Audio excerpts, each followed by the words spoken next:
out of the window. So thank you all for sticking around. I'm the last presentation, but it's always nice to have a little audience with it as well. A lot of fun with this particular piece of the product, the formulas, variables, and functions, in particular the function library. As much training as I do with people at all different levels and people that have been with the product long term.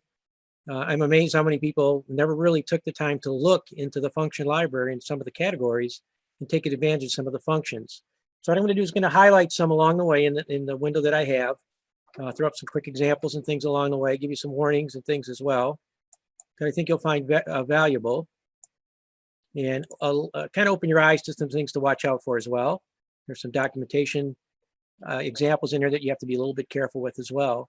So let's take a report that I already had out there. I'm going to throw a break in on year just for readability.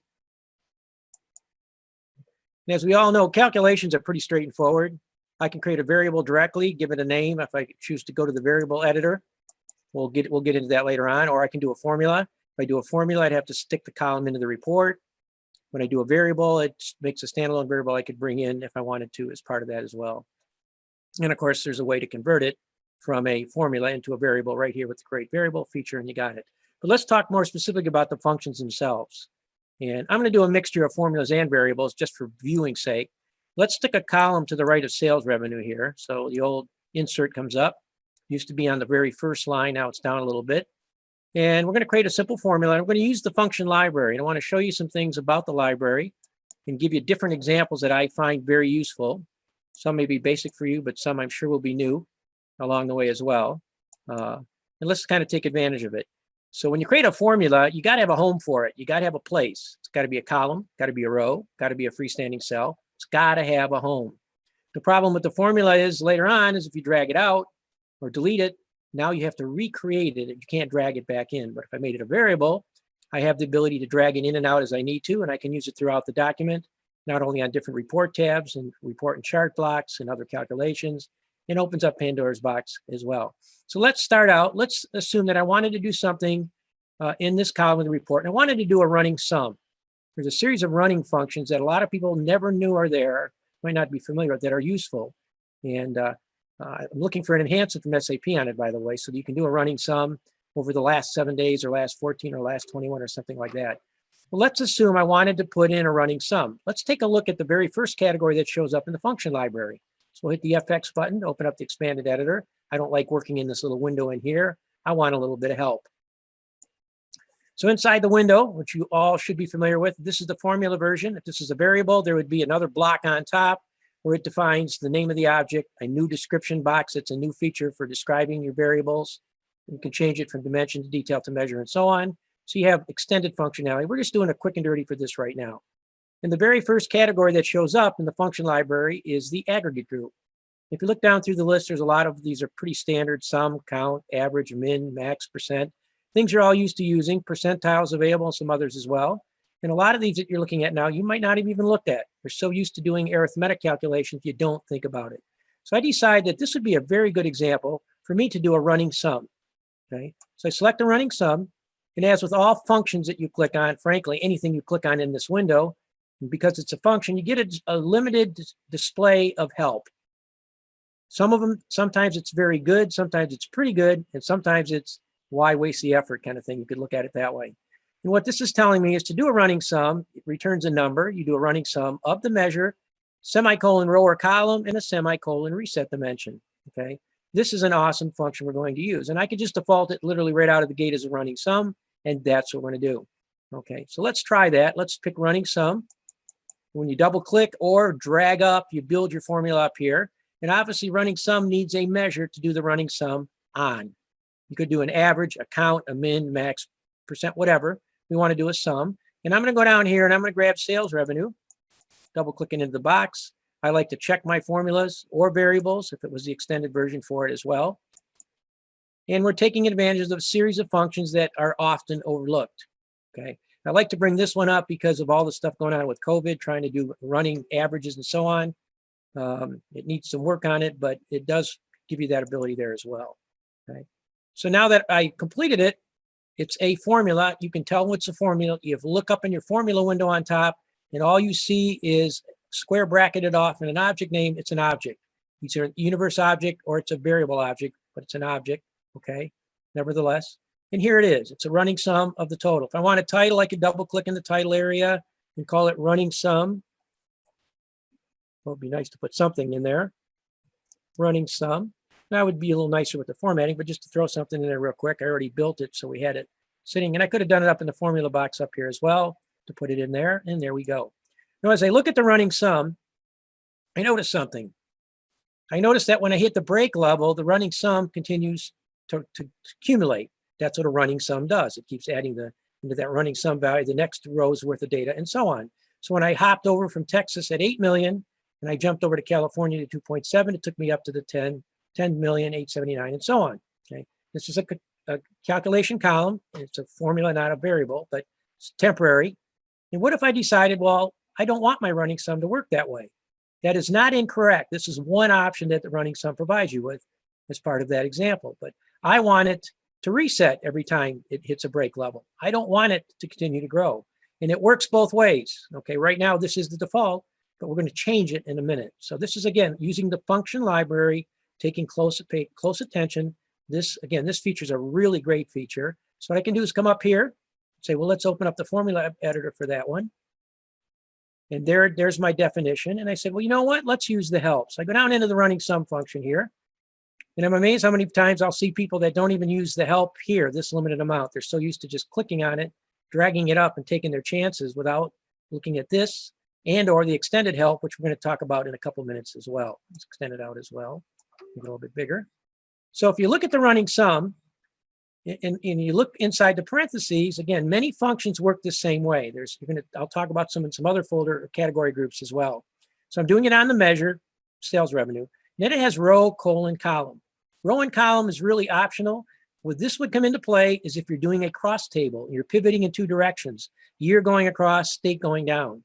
You can only do a running sum one way. You can't do both at the same time. Webby's probably would self-destruct at that particular point. So row and column generally can be confusing as well in a cross table, but that's what that's for, which we can leave out. And you notice it's got reset dimension in here defined. The reset dimension, not the letters reset_dims, no, the dimension you want to reset on. And you'll notice if you look close, and I apologize, it's small. I don't want to zoom anything in at this point, but it's got a semicolon within the square brackets for the reset dimension, which can be very confusing.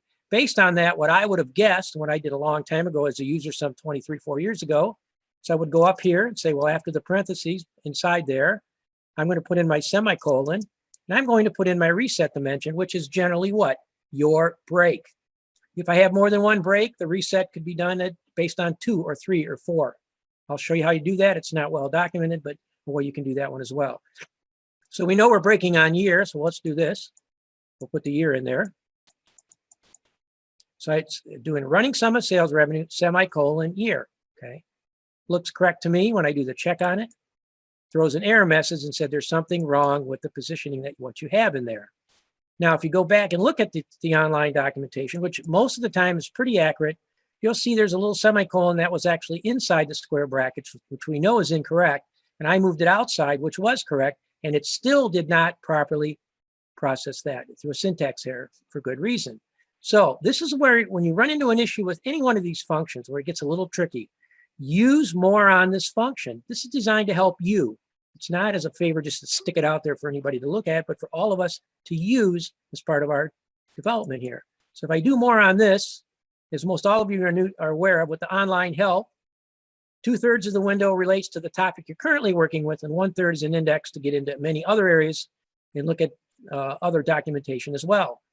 So what you typically do with all of these, and you look at it and say, go running sum of a measure, semicolon, row or column, semicolon, reset dimensions. And you look at it and say, well, that's pretty much what I had, and that didn't work correctly. What did I do wrong?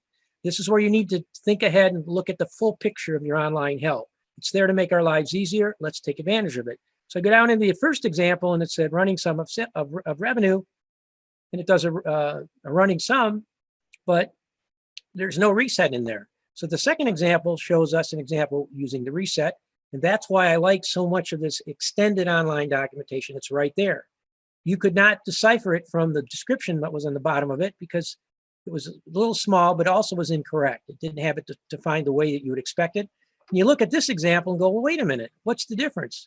It still has a semicolon, it's still got the country in there, but it's got parentheses around the entire group, all right? So all of a sudden we realize, oh, so what I can do is say, all right, let's close out the running sum. Using the online help was a huge help for that. So what I need to do here is nothing more than, on the left side of the square bracketed object, I put a left parentheses. I put a second one on the right side. So the reset dimension has to have parentheses outside, square brackets inside. And lo and behold, look at that, it works. Okay. Now, before I go off this window, once again, not only in this area, but there's a couple other categories, as I said, where we have similar things where it has reset dimension, the concept of a reset. Okay. What if I have a two-level break? What if I have year, quarter, and then the states underneath it, and I have a primary break on year and one on quarter? Well, now you have an interesting option. Do I reset at the year level or the year quarter? So if you're going to go down to the quarter level, you're going to have to carry the year forward. And the way it works, I've not ever seen this documented, although I haven't looked in a very short time ago.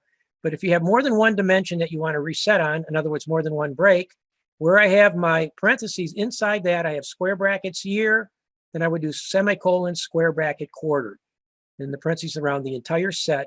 And now it'll do it based on two levels or three, but you have to have both for it to reset properly. So we'll leave it at year. And now all of a sudden, you go down to the 8,000,097, you jump to the next break group, which is 2019, and lo and behold, it resets the way you want. Both options are valid. Just which one do I want to use or am I looking at to do as part of that process? You also notice whenever you do measures and you apply functions and so on, you give Webby an opportunity to play the little game of I'll format it how I want. So it shows to format the number and down the running sum column, which is a formula, and it put in decimals in some cases and not decimals in another. So you gave Webby the opportunity. You got to remember your old right-click option here to go down to format number. So you reformat your local columns like this. We're going to pick currency for it, positive black, negative red, with no decimals, so it properly resets it. And lo and behold, there we go. And now we've got our reset dimension working quite well for us in that case. Okay. So a number of interesting things going on there. Let's go out there now to Report Elements tab. And we're going to put a blank cell out there that we're going to use in a different way. And we're going to look at some of the other important functions that are available. And we'll also do some variable calculations with them as well. Okay. So we'll put this out there. That'll hold some of those that we're going to do. So now let's go out. Let's create a variable instead directly. And let's do it this way. You have a feature that's called the group. I know Roxanne mentioned it earlier and used it as well. It's a very powerful feature. It allows me to dynamically group my states into regions. I could do that as a variable, which is what it would create. And then I can use that inside here. But what's an alternative way to do that without the group? If you wanted a little diversity, maybe a little different twist to it, it wasn't quite this clean, you could use an if then else expression to do that. So let's look at that. And let me highlight a couple key differences in the function library for that one as well, since that's another very popular one. So we'll create a new variable that way, more than one way to do this. And let's call it region. We're not going to do the whole thing, just a portion of it, just to give you an idea. The new description box, I believe that's SP6. You have to excuse me with all the service pack levels. I used to know all of them, and now it's just a blur to me. But you can put descriptions for the self-help that pop up. That's awesome to have as well. So instead of the group, what was my alternative? What was my, what I would call ugly alternative, maybe in this particular case? I said, well, let's do this. Let's close out aggregate. Let's jump over the miscellaneous group. And under miscellaneous, which is kind of a small but important catch-all, they had some interesting ones they threw in there, which includes the if, then, else expression. All right. So if you're trying to do an if, then, else expression to group the regions, and or for other uses as well, let's talk a little bit about that, what would happen in that particular case. Okay. So I want to build an if statement in here, or if my state is California or Colorado, then I want to be able to give it a name. Okay. The group makes it a lot easier, but again, if I had some little nuance. So I go down to the if command here, and I can double click it to put it into the window, and there's my if. And now I have an interesting dilemma. If you look at the online description here, not very helpful. If Boolean, then true, else false, okay? So you're looking for help saying, well, wait a minute, this doesn't look good to me. I'm from the Excel world and I like if functions, you know, not the if then else statement, okay? Well, I did it as an if, and we'll build it from there, but let's stop for a minute. And if I use the online help, Once again, this is awesome. I'm using one of the functions to make sure that I take full advantage of the use of that function. So here's if then else. Here's some examples. If sales revenue are greater than 10 million is higher revenue else, and so on. Okay. But you'll also notice there's an if related information. So for those of you Excel users used to doing it that way, you can click on the secondary help option for that. And these are all functions that we're looking at here that are available to us, but we're using them, this one under two different situations. One is an if then else, one is an if function. So they're both documented. They're both there to make your life easier. So let's look at some of the other things that are going on with this. I can have my if here, my state. And now I need the infamous in list with an in list. So I need, if my state is in list. So let's go down and over in the available operators windows, which works in conjunction with functions, I can go into here. And sometimes it's not a function in the function library, but it's in this particular case. There's my in list. And we'll do an in list, double click on it. And then inside the parentheses is the fun part. Now what I need to do with this particular function, with the in list actually operator, in conjunction with the if function that I'm trying to use here, I need to put the values inside the in list. I need to put California and Colorado. I need to type it in correctly. I need to spell it correctly. I need to know what the separator is. Is it a semicolon or a comma? I need to know whether I do single or double quotes. What do I do? And from the listing here, you said, well, this doesn't really give me a good clue for it. So let me go to more on this function. Let's take advantage of the function library, use the online help in a different context here. I'm using it for the in list. And if you go down and look at the examples, so if resort is in the list, Bahama Beach, semicolon, Hawaiian Club, look at the details. It's double quote with the semicolon separator. That's the good news. The bad news is you have to type that in. What if there's 10 states in this particular group? Well, Webby came along with an enhancement quite a long time ago. I want to say it was in the three world, but it's been so long, I really couldn't tell you even there. Okay. But you'll notice over on the right side here, inside the operator portion of this window, which works with the functions, there's an option called values. And I am surprised to this day how many long-term users never knew about this little feature called the values button.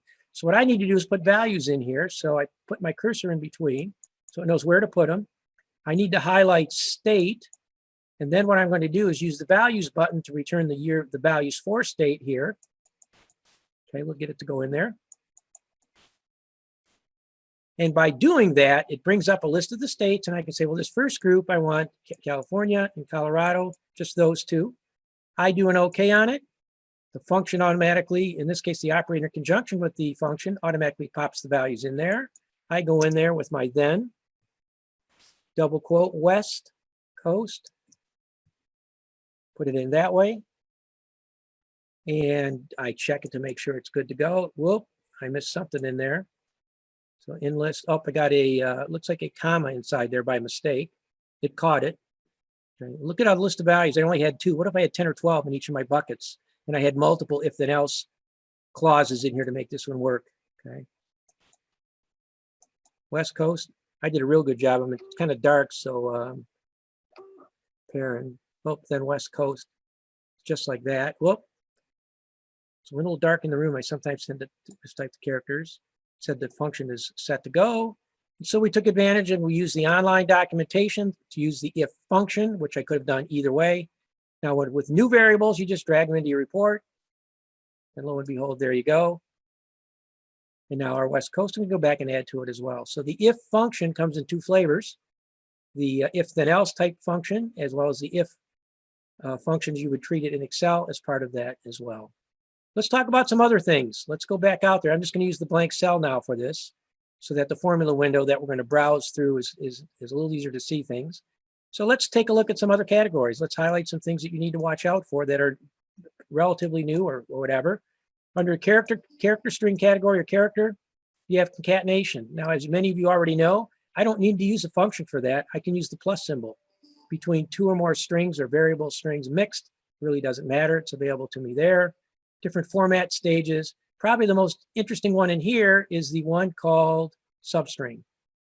Okay.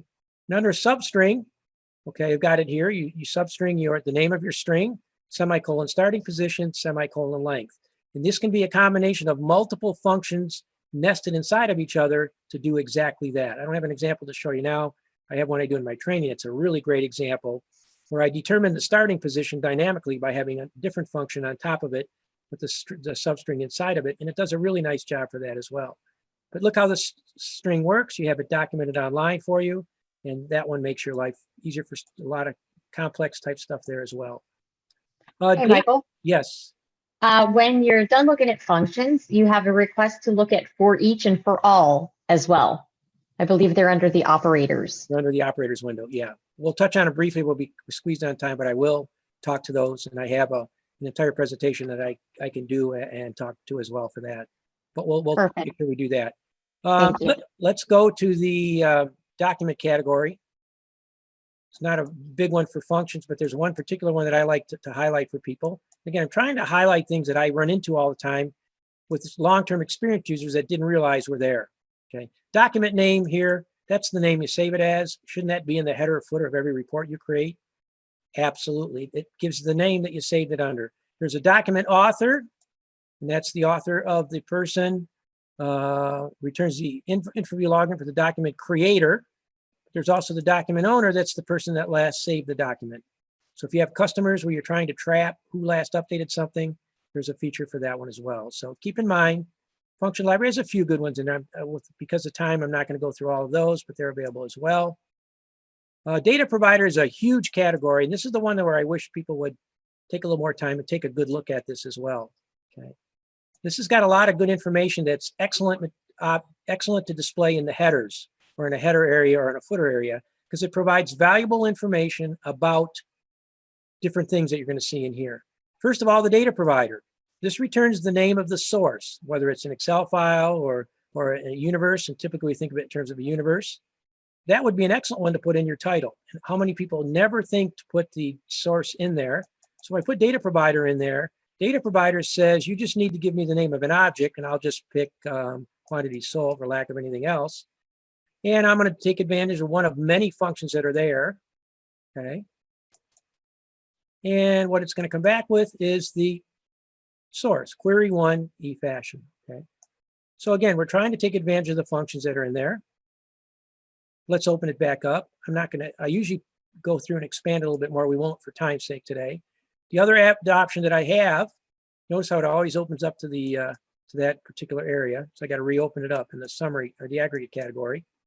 If I wanted to, I could have returned just the name of the universe without the query one and the dash, the noise characters as I like to call them. So if I would have done universe name says, take the universe name of data provider, put the data provider function inside of that we just did up here, literally that whole function in there. It would return just in their fashion. I could put a literal string with a plus symbol to concatenate it, and I can do it right smack on the fly, do it that particular way. So I want to make sure I'm doing okay on time and not running out of time on this. How am I doing, Heather? Am I okay so far? Yeah, you have about 3 to 5 minutes left. Okay, well, let me, so there's a number of other ones in here. Last execution date, duration, time. I don't like those, but there you go. Data provider type, data provider SQL. A lot of good functions in this particular one that you want to look at. Okay, those are available. Date and time, this is one I wanted to take a quick look at, is the one for relative date. A lot of date functions in there. We won't look at all those. Relative date was one that was enhanced a while ago, long time ago.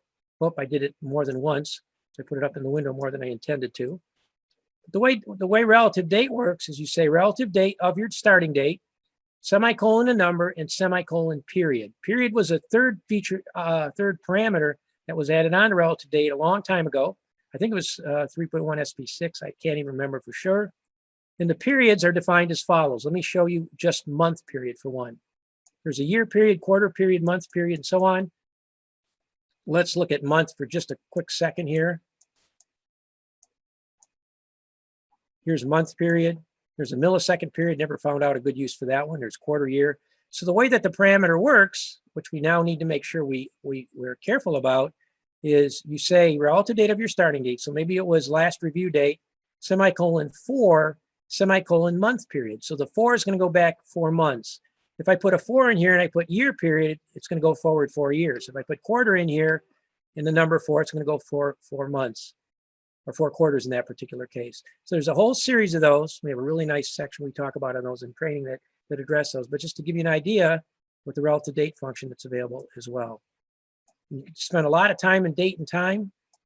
This also, a lot of those are in the query summary template. If you go to report elements under templates for cell, you'll see one out there that will show you a query summary and dump it all on as a little report block on there. You have that as available for you as well.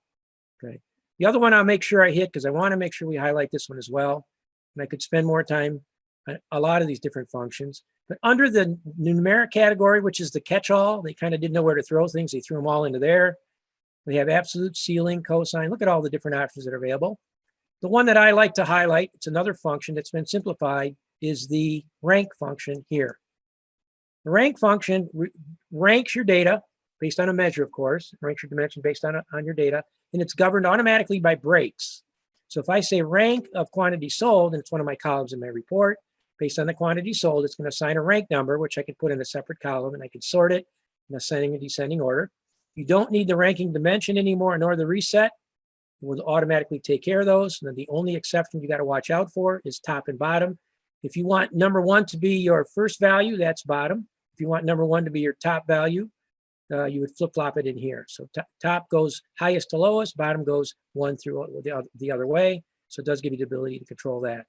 You only need to rank the measure, and you no longer need to reset because it will reset automatically on your breaks. Be careful with that one. If it's used with the ranking without the ranking dimension, it can be a problem as well. But you can look at the online documentation for it, and it helps you out quite a bit with that one as well. Now, just for a second, I'll touch on these. I don't have enough time. I could do a whole separate presentation on it. Roxanne's done some of these in the past for the user groups, have been very, very good. For each, for all, and in, all right? These are context operators that allow us to control the granularity level where we pull my data. So in this report, I'm not going to be able to do one here right now, but just to talk to what we're doing in there, right? What if I wanted to create, I have a sales revenue column, and I'd like to create a column right next to it so I can do a variance between the sales revenue versus the average. So I want to take the average at the year level, take that average value, which is the average of all of these 8 states that I have in here, and I want to bring it back in, and I could put in as a separate column that's the actual average value at the break level and drop it in there. So the for each allows me to take the subtotal and move it down to the more detailed granular level. Then I can do a direct calculation between sales revenue minus that context operator just defined there and do my variances down the line. But for all does it based on a sum instead of an average. So if I had a sum down here, I would do a similar kind of thing. To get into the context, it gets a little bit involved, but it's really cool how you can pick and choose at what level do you want to pull your average or your sum or your count, min, max, and so on. Those are called context operators. If you have a lot of issues with that, you can always drop me a note on it. I'd be happy to follow up with any questions you have on it and even do a short little mini demo for you as well. So I know I had a limited amount of time and I wanted to get some of the key ones and highlight some of the things to watch out for. Maybe in a future session, we can target some others, maybe do a whole thing on context operators as well.